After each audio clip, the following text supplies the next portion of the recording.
پھر اللہ تبارک و تعالی نے آگے ارشاد فرمایا حضرت آدم کی پیدائش کا واقعہ. کچھ مفسرین نے لکھا اللہ نے مشورہ کیا تھا فرشتوں سے وَإِذْ قَالَ رَبُّكَ لِلْمَلَائِكَةِ إِنِّي جَاعِلٌ فِي الْأَرْضِ خَلِيفَةً.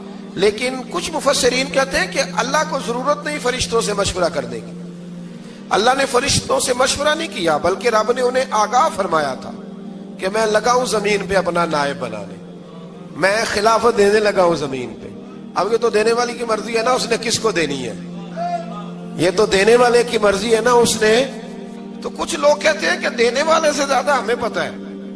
تو فرشتوں کو بھی یہ اجتہادی خطا ہو گئی, کہنے لگے یا اللہ اسے نہ بنانا, یہ فساد کرے گا, یہ خون ریزیاں کرے گا. تو اللہ نے فرمایا جو میں جانتا ہوں وہ تم. اللہ اکبر. امام راضی فرماتے جب رمضان آتا ہے تو اللہ فرشتوں سے کہتا ہے ذرا یہ کھول کے دروازے دیکھو نا یہ زمین پہ کیا کر رہے ہیں.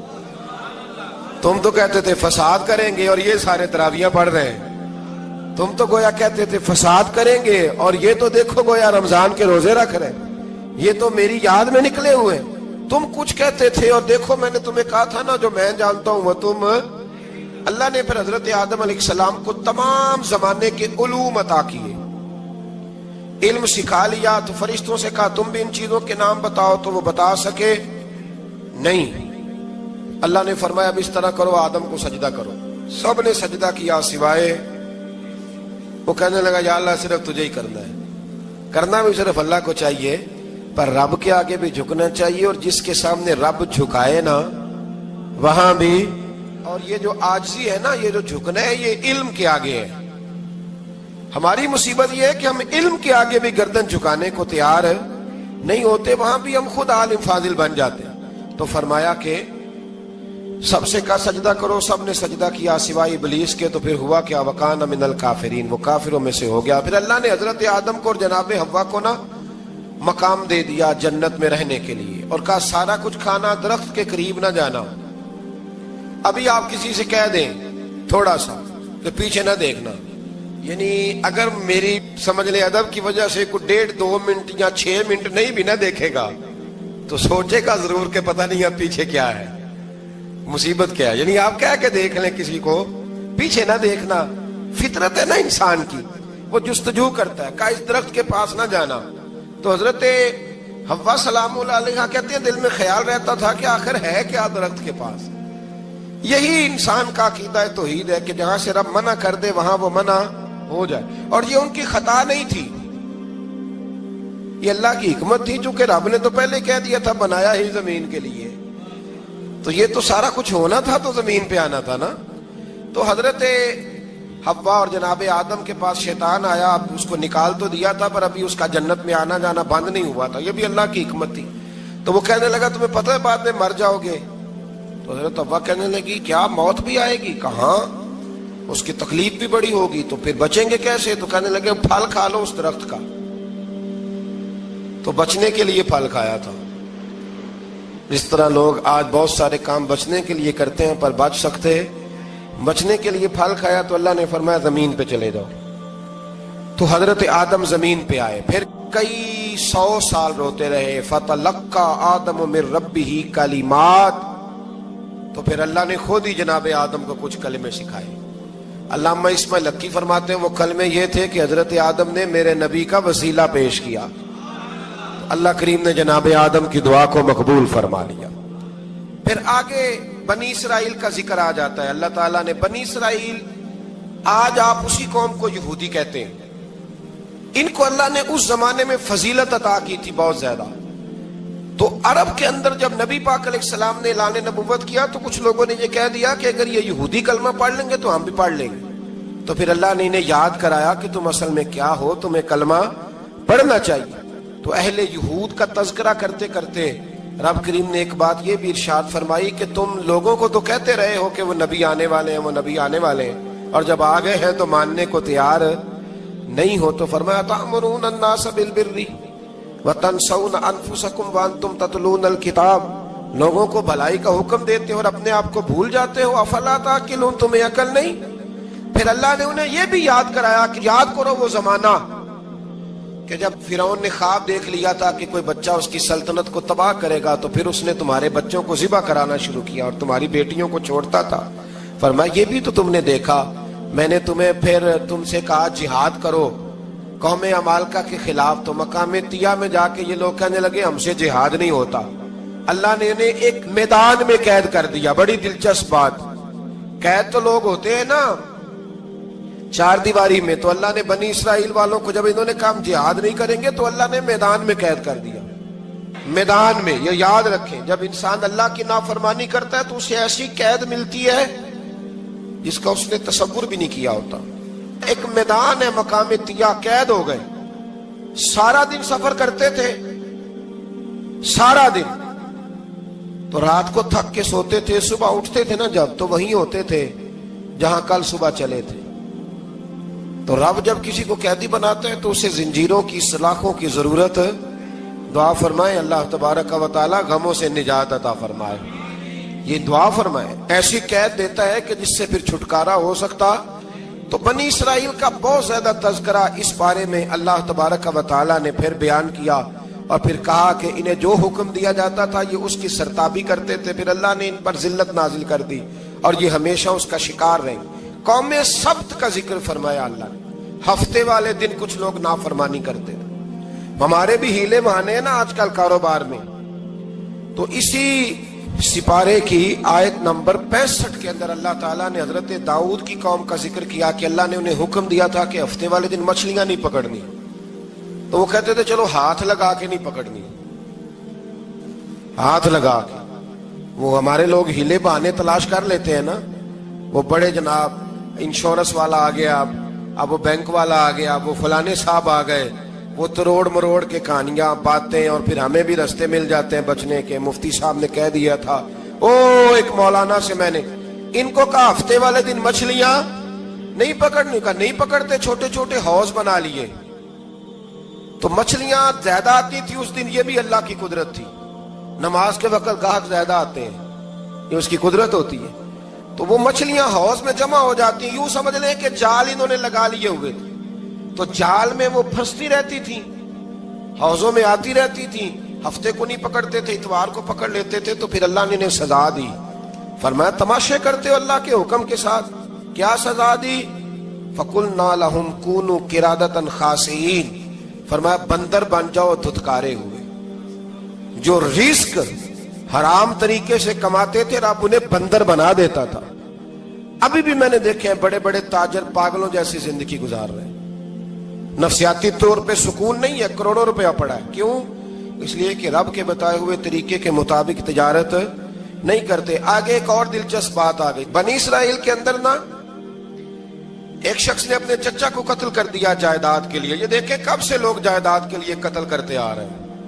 چچا کو قتل کر دیا, اور قتل کر کے حضرت موسیٰ علیہ السلام کے پاس آئے کہ میرے چچا کو کسی نے قتل کر دیا ہے, تو بتائیں کیا کرنا ہے. تو آپ نے فرمایا کہ گائے ذبح کرو, اور اس کا ایک ٹکڑا مقتول کو مارو, مرنے والے کو. وہ خود اٹھ کے بتا دے گا مجھے کس نے قتل کیا ہے. اب ارادہ نہیں تھا گائے ذبح کرنے کا, تو بہانے کرنے لگے. ارادہ نہیں نہ ہوتا تو پھر کیا ہوتے ہیں, کہنے لگے گائے کس طرح کی ہو, بوڑھی ہو کہ بچی ہو, رنگ کیسا ہو, جوان ہو کہ چھوٹی ہو, حال میں ایک دفعہ چلنا سیکھ گئی ہو یا ابھی نہ سیکھی ہو. تو بتاتے گئے تو رب بھی شرطیں بیان کرتا گیا. گہرے زرد رنگ کی ہو, حال کے اندر اسے نہ چلایا گیا ہو, پانی نہ نکالا گیا ہو, نہ بچی ہو نہ جوان ہو, اس کے درمیان ہو. یہ ساری شرطیں کہاں پائی جاتی تھی؟ حضرت موسیٰ علیہ السلام کی قوم کا ایک شخص تھا جو اللہ کا ولی تھا. وہ جب انتقال کرنے لگا نا, اللہ اکبر, دیکھو رب ولیوں کی اولادوں پر بھی کتنا فضل فرماتا ہے. وہ جب انتقال کرنے لگا تو ایک اس کے پاس چھوٹی سی بچیا تھی, گائے کی بچی. اس نے جنگل میں چھوڑ دی. کہنے لگا یا اللہ میں تیرے نام پہ چھوڑتا ہوں, میرا بچہ جوان ہو جائے تو اسے دے دینا, اور تو سرمایہ ہی کوئی نہیں. بچہ بڑا ہوا تو بچہ بھی بڑا نیک تھا, اپنی ماں کا بڑا فرما بردار تھا. اس کی ماں نے کہا بیٹا تیرے باپ نے ایک گائے چھوڑی تھی. تو بچہ جنگل میں گیا اور جا کے کہنے لگا اے اللہ میری گائے مجھ سے ملا دے. تو رب کریم نے وہ گائے واپس کر دی. وہ گائے گھر لے آیا, اب وہ کہنے لگا اما بیچ دوں، تو اما کہنے لگی بیٹا میرے پوچھے بغیر نہ بیچنا۔ کئی دفعہ گاہک لگے پر اس نے کہا جب تک میری اما نہ کہے گی میں بیچوں گا۔ ادھر بنی اسرائیل والے شرطیں جتنی گائے کے بارے میں پوچھ چکے تھے وہ ساری اسی گائے میں پائی جاتی تھی، تو یہ ڈھونڈتے ڈھونڈتے وہاں پہنچ گئے، تو کہنے لگے گائے چاہیے، تو اس نے کہا بھی تمہاری مرضی سے نہیں، قیمت میری مرضی کی۔ ایک مفسر نے تو یہاں تک لکھا ہے کہ اس نے کہا گائے ذبح کر کے نا، تو جتنا گائے کے اندر گوشت ہوگا نا اتنا ہی کھال کے اندر تم مجھے مال بھر کے دو گے، اتنے سکے بھر کے دو گے، اتنی اشرفیاں بھر کے دو گے تو پھر تمہیں گائے دوں گا۔ تو پھر یہ گائے انہیں ملی اور یہ گائے لے کر کے آئے۔ زیادہ سوالات نہ کرتے تو زیادہ الجھتے نہ۔ ہم بھی دین کے معاملے میں بڑے سوال جواب کرتے ہیں، اتنا سوال کریں جتنی اس کی ضرورت ہے۔ ان لوگوں نے سوالات زیادہ کیے تو پھر الجھ زیادہ گئے۔ تو میرے بھائی اس کا ذکر بھی اللہ تبارک و تعالیٰ نے پہلے پارے کے اندر بیان فرمایا۔ پھر اللہ کریم نے فرمایا کہ کچھ ایسے لوگ بھی ہیں یہودیوں میں سے جن کا دعویٰ ہو گیا ہے کہ ہم اللہ کے بڑے پیارے ہیں۔ فرمایا یہ صرف ان کے منہ کی باتیں ہیں، یہ تو قیامت میں پتہ چلے گا نا کہ اللہ کا پیار کس کے ساتھ زیادہ ہے۔ اور پھر یہ بھی یہودیوں نے دعویٰ کیا ہے، اسی پارے میں اللہ فرماتے ہیں کہ ان کا دعویٰ ہے کہ ہم اللہ کے بڑے پیارے ہیں، جنت میں ہم ہی جائیں گے۔ تو اللہ فرماتا ہے پھر مرنے کی دعا تو کرو، جنت میں تو مر کے جانا ہے نا۔ لیکن رب فرماتے ہیں یہ کبھی مرنے کی دعا نہیں کریں گے، اس لیے کہ انہیں پتہ ہے کہ ہم نے آخرت کے لیے کیا بھیجا۔ لے جی پہلا حکم آ گیا یا ایھا الذین آمنوا کہہ کے، پہلی آیت قرآن پاک کی پہلے سپارے میں پہلی آیت جس میں اللہ نے کہا یا ایھا الذین آمنوا، تو پہلا حکم آمنوا کہہ کے آیت نمبر 104 میں جو اللہ نے حکم دیا ہے نا وہ نبی پاک کی تعظیم کا حکم ہے۔ پہلا حکم ہی اللہ نے حضور کی عزت اور ناموس کا ارشاد فرمایا۔ پہلا اس ترتیب کے لحاظ سے وہ ہوا یہ کہ جب نبی پاک کو بات ارشاد کرتے تو صحابہ کرام اٹھ کے عرض کرتے رائینا یا رسول اللہ، حضور سمجھ نہیں آئی ذرا رعایت کر دے۔ تو یہودیوں کی عبرانی زبان کے اندر نہ ذرا کھینچ کے پڑھتے تھے رائینا، تو اس کا معنی بنتا تھا معاذ اللہ اے ہمارے چرواہے، بکریاں چرانے والے کو بھی وہ رائینا کہتے تھے۔ تو جب صحابہ یہ کہنے لگے تو اللہ نے منع ہی کر دیا، فرمایا میرے محبوب کے غلاموں اس لفظ کے پیچھے چھپ کے، اس لفظ کے پیچھے چھپ کے لوگ میرے نبی کی بے ادبی کر جاتے ہیں، تو جس لفظ کا کوئی ایک معنی بے ادبی والا بنتا ہو وہ لفظ بھی میرے نبی کے لیے نہ کہو، لفظ وہ والے کہو جس میں کوئی بے ادبی کا معنی نکلے نہ۔ یہاں لوگوں نے بڑے بڑے لفظ نہیں بول دیے پھر کہتے میرا مطلب یہ تھا، میرا مطلب وہ تھا، تو تو نے وہ لفظ بولا کیوں جس کا کوئی غلط مطلب بھی نکل سکتا تھا۔ اللہ نے فرمایا یا ایھا الذین آمنوا لا تقولوا رائینا، اے ایمان والو رائینا کہو ہی نہ۔ تو یا اللہ کیا کہیں؟ فرمایا وقولوا انظرنا، تم کہو یا رسول اللہ ایک نظر فرمائیے، انداز دیکھیے، انظرنا ایک نظر۔ تو ہمارے بزرگ تو پہلے ہی بڑے پیار والوں نے کہہ دیا یا رسول اللہ انظر حالنا، کہتے کہاں سے لاتے ہو جملے؟ میں نے کہا اللہ کی کتاب سے، یا رسول اللہ انظر حالنا یا حبیب اللہ اسمع قالا، تو تم کہو انظرنا محبوب نظر کرم کرے، واسمعوا، اور کیا ضرورت ہے دوبارہ پوچھنے کی؟ اللہ کہتا ہے پہلے ہی دھیان سے سنا کرو، پہلے ہی واسمعوا، پہلے ہی احتیاط سے سنو، وللکافرین عذاب علیم، اور کافروں کے لیے دردناک عذاب ہے۔ لے جی اسی پارے میں اللہ تبارک و تعالیٰ نے پھر اہل یہود کا ذکر کیا، تو یہود کہنے لگے کہ ہم حضرت ابراہیم کے ماننے والے ہیں، تو اللہ کریم نے وہ بھی ذکر کیا کہ میں نے تو ابراہیم کو آزمایا ہے، وَإِذِ ابْتَلَىٰ إِبْرَاهِيمَ رَبُّهُ بِكَلِمَاتٍ فَأَتَمَّهُنَّ، ہم نے ابراہیم کو کچھ چیزوں سے آزمایا ہے، وہ ہماری آزمائش پہ پورے اترے۔ قَالَ إِنِّي جَاعِلُكَ لِلنَّاسِ إِمَامًا، تو پھر ہم نے انہیں کہا کہ ہم آپ کو پوری دنیا کا امام بنائیں گے۔ وہ آزمائش کیا تھی؟ آگ میں جانا بھی آزمائش، بیٹے کا نہ ہونا بھی آزمائش، بیٹا ہوا تو پھر اسے وادی غیر ذی زرع ان میں چھوڑ کے آنا بھی آزمائش، بڑا ہوا تو پھر ذبح کرنا بھی آزمائش۔ فرمایا جہاں جہاں آزمایا ہے نا ابراہیم ہماری آزمائش میں پورے اترے۔ فرمایا تو مفت میں حضرت ابراہیم کی اولاد بنتے ہو اور ان کا نام لیتے ہو اور ان کے ساتھ اپنا تعلق بناتے ہو، دیکھو تو صحیح وہ کتنی آزمائشوں سے گزرے۔ تو اس کا بھی اللہ نے اسی میں ذکر فرمایا۔ اور پھر وہ بات کرتے تھے حضرت